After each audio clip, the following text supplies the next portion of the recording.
ดีมือนี่พี่น้องน้องลาตีสิเอาสมโนไปถามเบิ่งไปสอบถามเบิ่งเพิ่นอยู่บอนเพิ่นเฮ็ดบัตรประชาชนบ่ฮู้ว่าเหียอยู่ไสเลาะหาอยู่เฮือนนี่ก็บ่ฮู้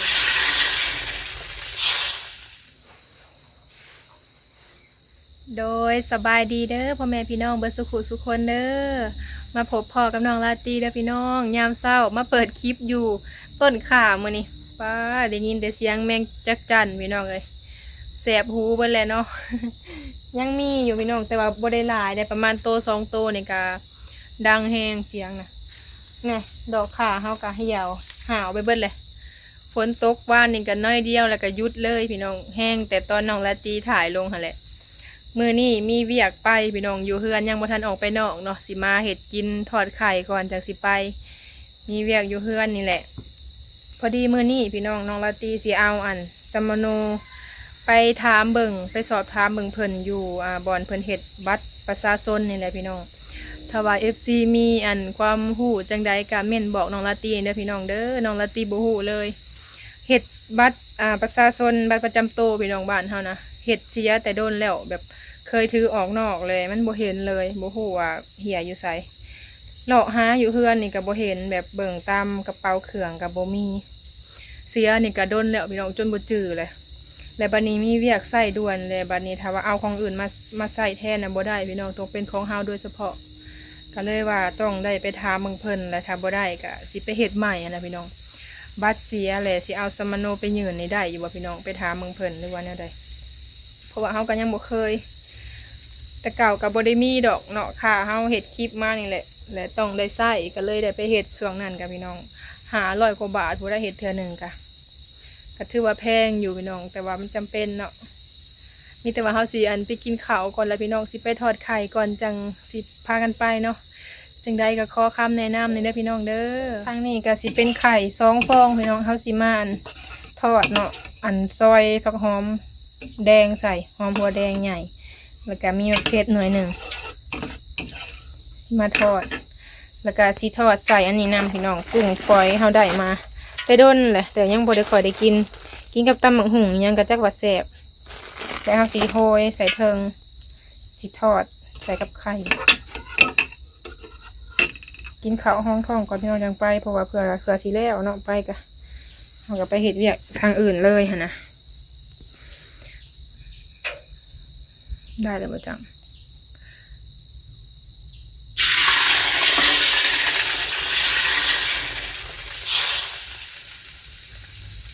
ทอดใส่หม้อตัวนี้มันบางแหละสีสุกไว้เนี่ย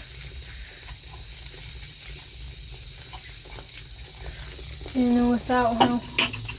เก่งเพิ่นกับไปล้างหน้าเห็ดเวียกเพิ่นก่อน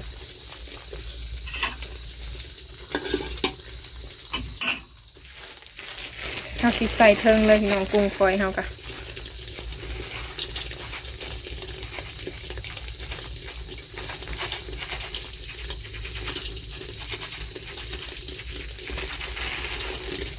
ไหวกินกับตำก็ลืมมาออกไปพี่น้องแต่ละมือไปกินน้ำกันกับแซ่บได้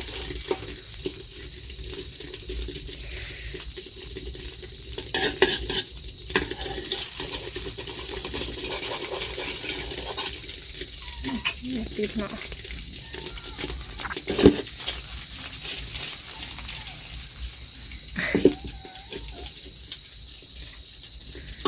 เอาบ่วงน้อยเลยตีนกะ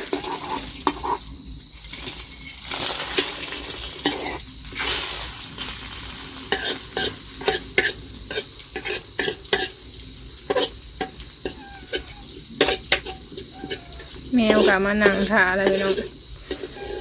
หอม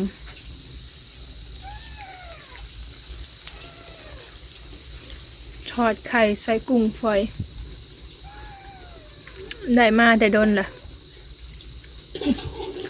แซ่บได้พี่น้องรสชาตินัวตัวน้อยอันนี้เขาไปใส่อันนั้นยังตัวใหญ่กว่านี่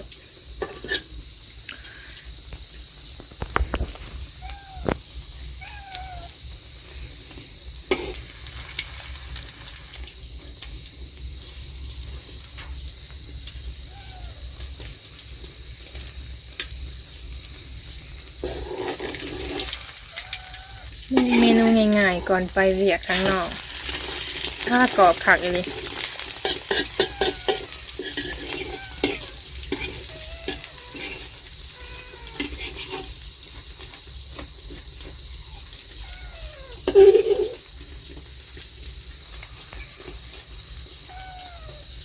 แมวกะหลายโตคักอยู่ในเมืองนึงพี่น้องพวกเพิ่นแพงลูกเพิ่นมี4 โตลูกเพิ่นนะแต่ว่าปุตัวหนึ่งยังไปใส่ คือสิได้แล้วบัดนี้นี่จะหาสิไปกินข้าวพี่น้องแล้วได้พี่น้องเมนูเฮานี่สิเป็นต้มหน่อไม้ที่เฮาต้มไว้ในตู้เนาะมาปอกกินอันนี้สิเป็นแจ่วกะปิพี่น้องแจ่วกะปิใส่มะนาวแต่ว่ามักนาวบ่พอบ่จักอันนี้สิเป็นเจียวไข่ของเฮาเด้อทอดไข่ใส่กุ้งฝอยพี่น้องเมนูง่ายๆก่อนไปทางอื่นกินก่อนมื้อนี้ก็ให้เก่งสบายดีเด้อพี่น้องเด้อ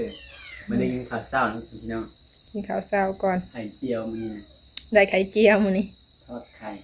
ต้มหน่อไม้ก็ต้มไว้2-3 มื้ออะไรพี่น้องในตู้นะกินข้าวก่อนพี่น้องบัดนี้กินเป็นอะไรหน่อไม้ก็หลายมื้ออะไรพี่น้องเลยนับว่าถ้าถึงตั้งเดือนพี่น้องเลยกินไข่ทอดไข่แม่บ่ได้กินแต่โดนเต็มข้าว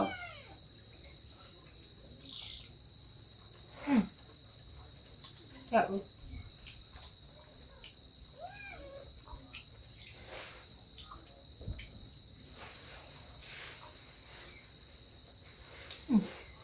ถ้าเอาข้าวไปในอาหารต้องเอาสินไปคุยหนึ่ง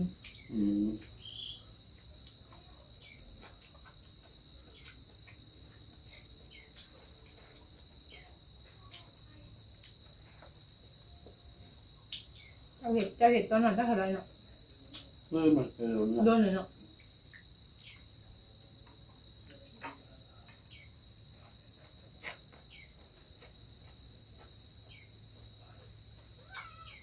ประมาณ10 1 นี่20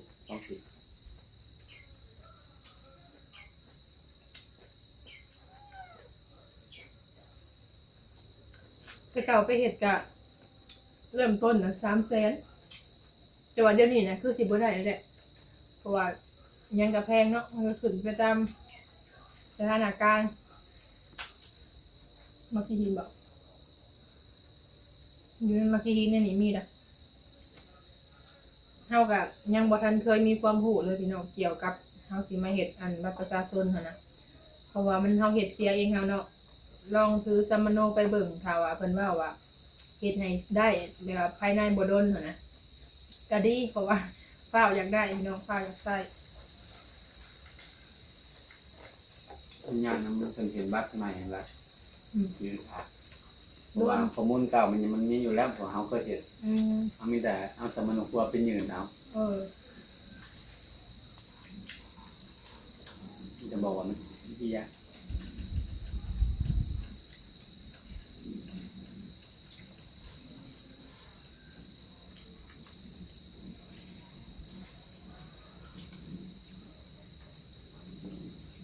ทอดใส่กุ้งนะครับกุ้งไม่ใส่จะมีกุ้งก่อนจะโดน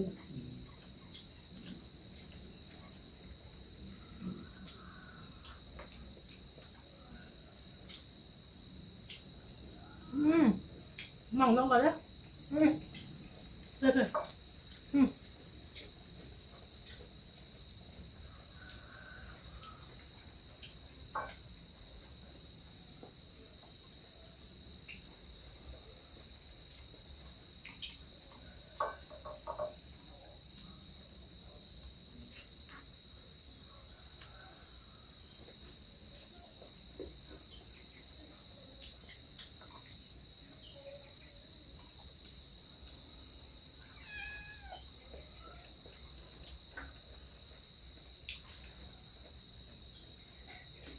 วันนี้คือต้นสิโตนี่แต่ยังแม่งอีห้องไปตรงกลางเลยนอกนั้นดังแห้งเลยพี่น้องเสียงแหลแหลบข่าวนั้นทั้งหลายมันอยู่ในต้นนะนี่เบิร์นี่ป่ะนั่นย้ายอยู่เบื่อหลายไปแหละแขนเป็นเมี่ยงไม้ถึงห้องละ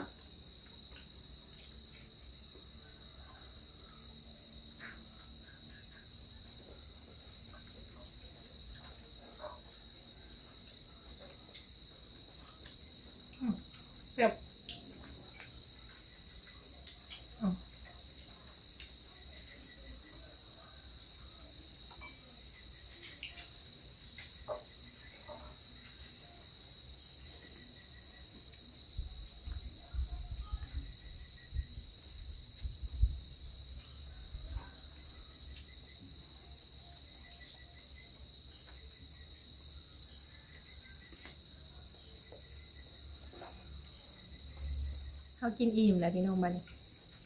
กินแป๊บเดียวอิ่มเลยเดี๋ยวก็อยากไหม กินก็ไข่ซองหน่วยพี่น้องพอดีซื้อมาไว้อันแพ็คหนึ่งมื้อวานนี่ก็ต้มกินมันก็ได้หน่อไม้หามามื้อวานนี่เฮาบ่ได้เฮ็ดบ่ได้แกงบ่ได้ต้มพี่น้องอันพอดีเฮ็ดหน่อไม้ส้มไว้2กระปุกน้อยพอได้ใส่ต้มกบต้มปลาไว้ตัวน้อยก็ต้มกินมันเห็ดหน่อไม้ทงบ่ได้พี่น้องมันสั่นเนาะบ่ขาฮอดอันนี้ซ้ำถ้ายาวๆเนี่ยก็คือสิเฮ็ดได้อยู่มื้อหน้าจะไปเลาะเบิ่งคนหาหลายพี่น้องบ่มีโอกาสยาวประมาณว่าเฮาไปนี่มันก็สิประมาณซ้ำนี้แบบพอดีมันขาวๆนะเฮาก็เลยเอาพี่น้องมาเฮ็ดหน่อไม้ส้มกินมื้อนี้สิพากันออกไปนอกพี่น้องล้างหน้าแล้วแต่ว่ายังบ่ทันเปลี่ยนเครื่องมีแต่สิไปเตรียมสินแล้วก็เฮาถือแต่สมโนไปเนาะถือสมโนไปเพราะว่าเฮาไปเฮ็ดนะเฮาต้องลงสินเข้าไปเคยไปเฮ็ดเถื่อเดียวพี่น้องตั้งแต่อันตั้งซ่องแรกๆเลยบัดนี้เฮาบ่ได้ค่อยได้ใช้เวียกแล้วบัดนี้บ่จื้อเลยว่าป้าว่าอยู่ไสจำได้ว่าเขาไปนอกแต่ว่าเฮ็ดเหี่ยบ่จักบ่เห็นจำเป็นต้องได้เฮ็ดแล้วพี่น้องราคาก็ค่อนข้างสิแพงแน่น้อยนึงประมาณทิศ1พุ่นแล้วเนาะได้เนาะประมาณทิศ1ตอนนั้นคือว่าจำได้ว่าจ่ายเงินให้เพิ่นก่อนบอกหรือว่านั่นได้บ่จื้อแล้วพี่น้องโดนแหละสิมีแบบว่าผู้แนะนำอีกต่างหากข้างนอกหรือว่าเฮาอยากรู้รายละเอียดอีหลีก็เข้าไปในเลยหั่นน่ะเพราะว่าสิมีผู้อันเพิ่นเอิ้นว่าอิหยังก็ผู้ติดต่องานบ่ในหน้าอยู่ทางหน้าเลยหาคนมาเฮ็ดมีแต่เฮาสอบถามเบิ่งเพิ่นหั่นนะเฮาบ่ฮู้เลยบรรยากาศวันนี้คือฝนสิตกเลยพี่น้องท้องฟ้าอันสีครึมๆเนาะกินข้าวแล้วเฮาเมื่อคืนนี้เพิ่นล้างแท่งเบิดคืนพี่น้องบ่ได้นอนสะอาดอยู่แต่ว่ามันก็สิบ่ทอแบบว่าเฮามีแนวทูน้อยๆนะพี่น้องแต่ว่าไข่หลายไข่กว่าเก่ามันก็สิย่างแต่นิดเดียวบ่อนที่ไม้เฮาบ่ถึงบ่ได้ไปเลาะเบิ่งอยู่ทางในเมืองแบบแนวล่างโดยเฉพาะนะคือสิมีเนาะเป็นไม้กวาดบ่หรือว่าจังใดพี่น้องเอามาถูนี่มันสะอาด3แท่งน้ำเฮาอยู่เฮือนกะอยู่พุ่น2แท่งผู้เพิ่นขึ้นไปล่างอยู่เทิงผู้แหละมันสูงแน่พี่น้องเอ้ย นี่บรรยากาศอยู่เฮือนเฮากะกินข้าวก่อนกินข้าวเช้าแต่ละมื้อนะพี่น้องน้อยที่สุดสิได้กินนะเป็นคนหนึ่งที่บ่กินข้าวแบบตอนเช้าบ่ได้บ้ามื้อแบบประเภทว่าแกงหน่อไม้บ่หรือว่าประเภทตำบักหุ่งตำบักแตงยังกินใส่ได้อยู่บางมื้อก็เฮาบ่ได้กินข้าวเช้านะสวยๆแล้วจึงไปกินอยู่เตาถ่านพุ่นแหละมื้อนี้คือฝนสิตกมื้อวานนี่ก็ตกลงมาอันแห้งเติบเลยพี่น้องทางเตาถ่านพุ่นวันนี้พัดวายุดเลยเมื่อนี้กะท้องฟ้ามืดครึ้มอยู่สิมาวางสวยว่าหรือว่าแนวใดเนาะทางพี่กับฝนฟ้าบอดี้คือกันนั่นแหละพี่น้องเนาะบางมือจังสิตกอันนี้หาลายทิศแล้วหากระตกมาวานนี่กะแห้งเติบแต่ว่าบ่ดนหั่นนะแล้วก็เศร้าไอ้เก่งเพิ่นก็บ่ได้ไปก้านกบก้านเขียดดอกพี่น้องฝนมันบ่ได้แห้งเห็นอยู่ดอกมีคนก้านอยู่ทงหน้าเต็มแบบไปหลายคนน่ะนะฝนมันตกบ่แห้งคือสุดนั่นน่ะตกเลียนมือเลยไปก้านนั้นพอได้กินอยู่เพิ่นก็ล่างแท่งจนบ่ายโมงเมื่อคืนนี่กันเลยว่าบ่ได้ไปก็อย่าเมื่อย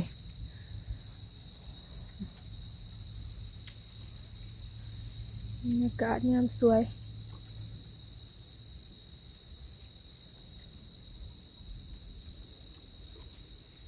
เดี๋ยวเราสิไปเตรียมโตก่อนเลยพี่น้องบ้านนี่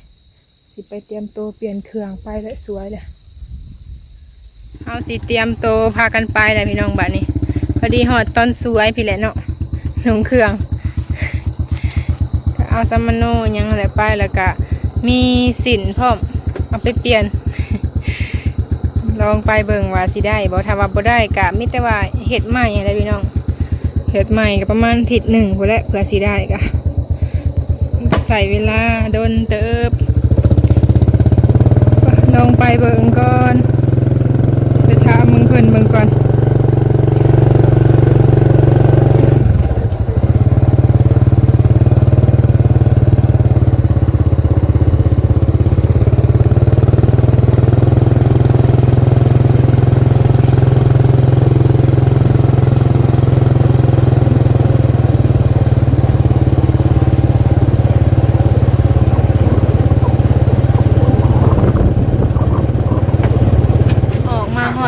แล้วพี่น้องพอดีมื้อนี้นะ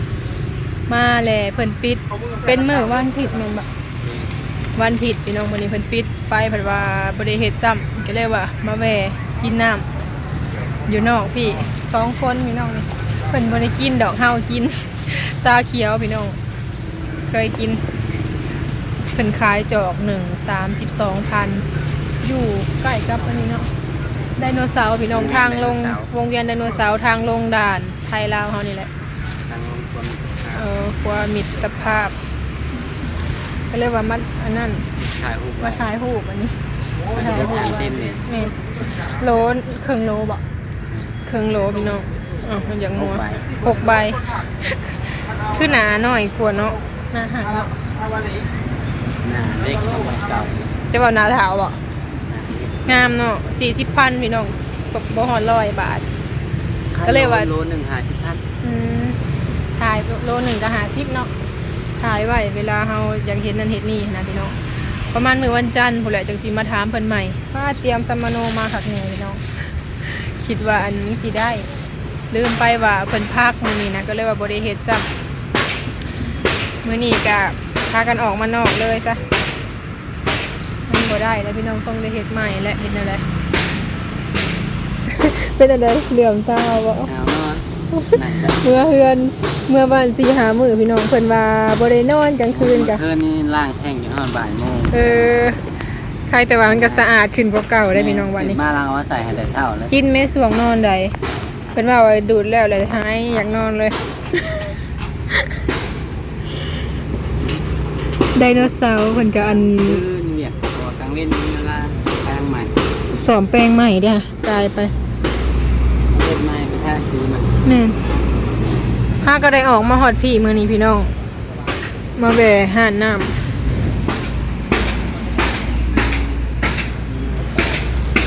ปั๊มน้ำมันทางไหนเพิ่นเศร้าเลย ถ้าเป็นอย่างเป็นยุทธ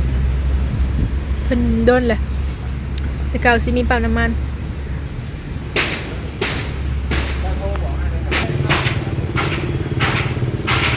มานั่งแป๊บเดียวเดี๋ยวสิพากันกลับแล้วบัดนี้บ่ได้ซ้ำกับบ่ได้เสียเงินพี่น้องมื้อนี้ มื้อหน้าก็ได้เสียคือเก่าเนาะ จางไม่อื่นเท่าไหร่ แม่นมื้อวันจันทร์ลืมมื้อแล้วพี่น้องเฮาก็ได้มีแต่ไปเข้าป่าเนาะเพื่อที่ได้เห็นในเมืองแบบนี้พี่น้องเอ้ยเขาได้มื้อพาคนป่าเข้ามาเบิ่งดูทงจังนะ ทงพอพี่น้องโหดดีได้บ่จักอันใหม่ตั้งกล้องอีหยังอยู่ได้นี่เบิด บ เลย ริษัทตั้งคือลูกกี่ตม บ่ได้ซักซ้ำใส่ปลาใส่หยังก็อยู่นี่เบิดเลยพี่น้อ ทั้ ง งพ่อค้ามีอย่างนี้กับไปกี่ตมนะครับบริมาลูกกี่ตม ลุยขี้ต้มพอแล้วเนาะเดี๋ยวก็พากันเมื่อแหละพี่น้องเอาจังใดกันเนาะก็ขอคำแนะนำจาก FC นี่เด้อพี่น้องเด้อว่าแก้ไขได้แนวใดแน่เนาะ เวลาบ้านเสีย แม่นเวลาบัตรเสียบัตรหายหั้นนะเฮ็ดแนวใดมันจังได้คืนมาหรือว่าต้องไปเฮ็ดใหม่บ่พี่น้องหรือว่าแนวใดไปบัดนี้จังใดสิพากันขอโตวจบคลิปไปเด้อพี่น้องเด้อเนาะถ้าพบพ่อคลิปหน้าพี่น้องโดยสบายดี